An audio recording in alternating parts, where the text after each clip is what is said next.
Hi, and welcome to Micronaut Monday. I'm Tom Scioli, author of Jack Kirby, The Epic Life of the King of Comics. I Am Stan, a graphic biography of the legendary Stan Lee. And from Image Comics, Jack Kirby's Star Warriors, The Adventures of Adam Starr and the Solar Legion. All three of these books are available by following the links in the show notes below.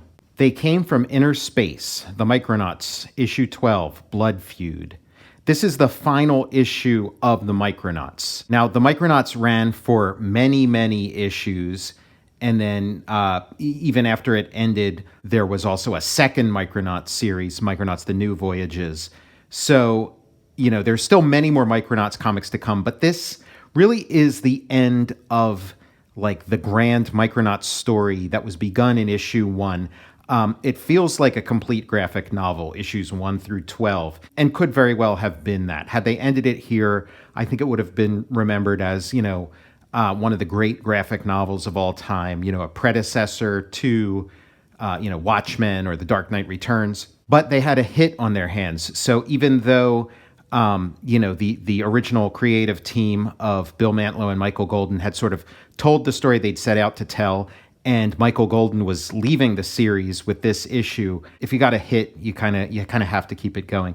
This was something I sort of took to heart when I did American Barbarian. I kept it as, a self-contained graphic novel. I didn't, immediately come out with, American Barbarian Part 2. With Transformers versus G.I. Joe, I kind of wanted to get in and get out. I didn't want it to, turn into a regular ongoing series. Same with GoBots. And what I kept thinking of was the Micronauts. I'm a huge Micronauts fan. I love these first 12 issues so much that I've read, I believe, just about every Micronauts comic that's ever come out. I, will always keep coming back for more, even though it's never at this level of quality ever again. And there are some, story developments that happen that kind of undercut some of the, victories and accomplishments that happen in this series. So I feel like having it continue kind of detracts from it in a way. And I've seen that happen with other series where they sort of start out with a really strong initial arc and then fizzle to such a degree that, everybody kind of forgets that they liked the comic in the first place. Blood Feud, really nice cover. Bill Mantlo and Michael Golden, writer, storytellers, artist. Alan Milgram, editor-inker. Carl Gafford, colors. Diana Albers, letters. Jim Shooter, editor-in-chief. So this is the epilogue or the denouement. We had the big, final battle with Baron Karza where Baron Karza was defeated. And now we're in the aftermath of that. The fire pits no longer blaze. The rebels have sort of gathered up the collaborators and are putting them on trial. Karza's armor is hanging in the town square, reminiscent of Mussolini. To the victors belong a world. And so we have this tableau here of Acroyer and Cilicia, Biotron, Arcturus Ran, Microtron, Marionette, Prince Argon, and Slug, the sort of survivors of this war, and basking in the glow of victory, kind of, reminiscent of the final scene in Star Wars with sort of the ceremony with, lots of pomp and circumstance and representatives of the rebel military in attendance. The people of Homeworld have gathered to heap praise upon their savior, Arcturus Ran. And Arcturus Ran is feeling tremendous anticlimax, that the melancholy or depression, this feeling of emptiness after having just sort of communed with God, and become a God himself. And now he just, feels kind of empty and very separate from all that stuff and not sure what to do with all these feelings. And, the rest of the cast are trying to cheer him up. This is an interesting composition where, all the action is sort of going on right here. And then we have, the rest of his centaur body. A very interesting challenge trying to find, ways to fit a centaur into a comics panel, but then leaving room for, some back and forth in the dialogue. But they're all trying to, console Arcturus Ran, tell him, what a great thing he did, something that at this point he kind of only half remembers as if it were a dream. Acroyer announces that it's time for him to go back home. Arcturus Ran is kind of upset about this. "You can't leave. We're a team. What about the Micronauts?" "There is a time and place for everything, Commander. The Micronauts served their purpose. Besides, with our companion Bug dead..." "Enough. Acroyers should never display their grief. Farewell, Commander Ran. World mind willing, we shall meet again. Goodbye, Acroyer." So it's kind of a melancholy parting. The story could have ended in the previous issue.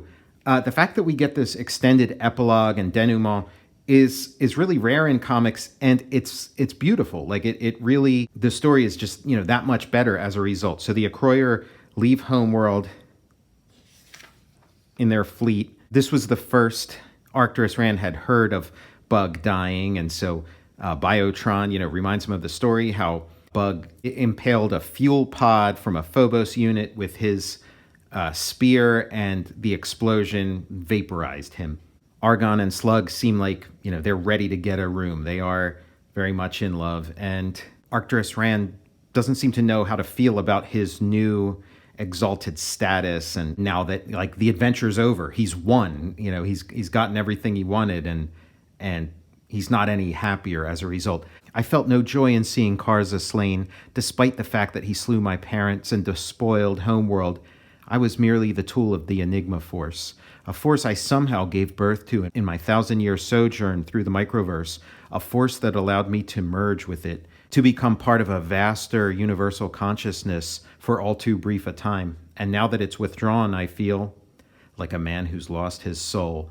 Now we're going to follow Time Traveler almost as narrator, as he bears witness to the last remaining pieces of the story puzzle falling into place. So, there's a representative of NASA who's sort of picking up the pieces of the Human Life Laboratory and finds this vial filled with fluid and an Acroyer within it. He's going to, send it to the higher ups to check out. Really nice bit of description here. "The fluid-filled vial trembles in Colonel Macy's hand, stirring the tiny lifeless figure within." The idea of this figure kind of being stirred in there. And at a certain point, there were Microman action figures that were packaged in this way, in sort of a tube, not a liquid-filled tube, but in a tube not too different from this. Cool Saturday morning cartoon stuff. Steve Coffin and Ray Coffin now, enjoying this, much better, father-son relationship. They're so much closer as a result of their adventures with the Micronauts. So, they get their sort of, happily ever after. And then we cut to S.H.I.E.L.D. headquarters, shown with these sort of, Steranko-esque flourishes, deep film noir going on here. This panel in particular is really something. And it's, film noir, deep shadows with incredible subtlety and sensitivity. And "You summon me, Colonel." Obviously, these little hints let you know that it's Colonel Fury. "Yeah, Agent M, we got a package from NASA we want you to deliver to a certain party in New York." And so, the Marvel Universe, we can infer that this certain party is in New York is the Fantastic Four, who were the original discoverers of the microverse back in Fantastic Four number 68, I believe, and the first, humans to journey to the microverse. And now we get this beautiful vertical panel of the Acroyers returning to Spartak. And there's still, even though, the story's pretty much wrapped up, there's still this one piece of the puzzle, this one very important piece that's saved for this epilogue and just really elevates things to like another level. So it's the trial of Shaitan, Acroyer's treasonous brother. He's on trial, and Acroyer is supreme in his throne, and we're getting the backstory of the Acroyer people, how they fled the destruction of their world on a giant space ark and took shelter on Spartak and made a bond with the world mind, and had to become these sort of farmers and engineers had to become hardened warriors to survive in this much less forgiving terrain. And then we see a little bit of stuff that would have happened just before issue 1 of the Micronauts, where Shaitan makes the deal with Baron Karza and thought washes the rest of the Acroyers to turn against Acroyer. And this was all Shaitan's doing. Acroyer keeps giving Shaitan opportunities to put things aside and move forward, and Shaitan refuses. He's angry and challenges brother to a blood feud, and it's considerably risky. Acroyer takes the challenge because he is very reluctant in all of this. He doesn't want to see anything bad happen to his brother in spite of all of it, but his hand is forced by his brother's hatred. And so another beautiful vertical panel with the ship taking off, and Acroyer left behind in these desolate plains. He sees a comet flash by, and these comets kind of have like a spiritual significance for the Acroyer. He takes it as some kind of sign. Really nice storytelling here. We see him looking up at the comet as the shadow of Shaitan is lifting a giant boulder and throwing it at him. We get this really great battle, just a really nice back and forth between these two.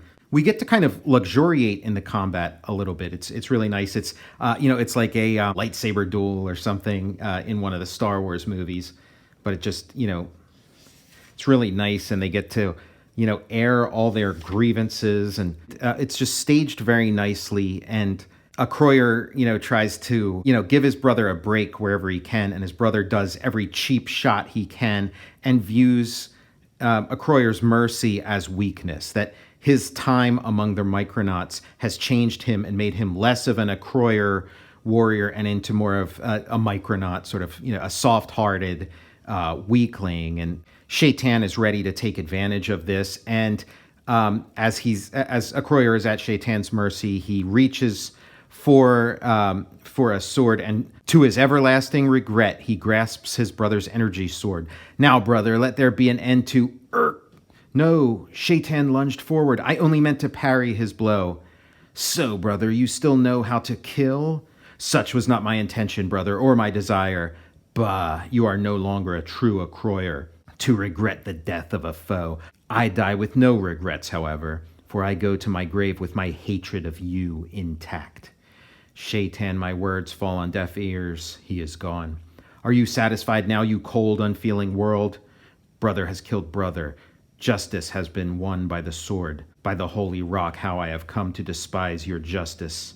So we get this kind of, Cain and Abel story acted out. Arcing across the sky. The Herald Comet. So we get another just really powerful vertical panel of this comet just shooting heavenward across Spartak. "So it would appear, yet the gleaming, glittering, star-like light is no comet, but that ethereal embodiment of the Enigma Force, time traveler. So ends the tale, with but one player left unaccounted for, and that one's passage through hyperspace, whence he was hurled from the midst of battle, is nearing its conclusion midst the towering verdure of far-flung Caliclac, hive world of the insectivorids. The Voyager is home." Next issue, Bug.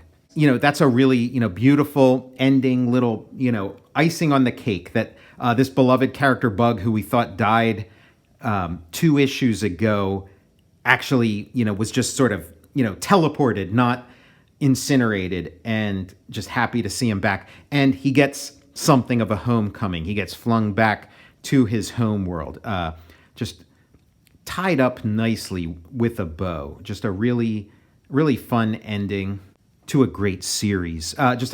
Some Bug, like all through the series, talks about how he hates green vegetation. It weirds him out because on his planet there is no green vegetation, only red vegetation. So green vegetation just looks very strange to him. But an honest mistake thinking that verdure, which kind of describes like lush green foliage, should be colored green. I can't see how it's an easy mistake to make. But next issue, when we see Bug on his home planet, it is that is corrected, and it is shown as red vegetation. So yeah, great ending. Michael Golden is leaving. You still get to see he becomes the regular cover artist for a good long time on the series. So you get to see his interpretation of Bug's home planet. You get to see his interpretation of, the Fantastic Four meeting the Micronauts, but you don't get his storytelling. He's obviously as credited, he's one of the storytellers. And the story of the Micronauts is so incredibly different with his absence that it's obvious he wasn't just, a guy drawing pictures. He was, contributing, 50% or more to the storytelling of the story, much like Jack Kirby in his collaborations with Stan Lee and Joe Simon.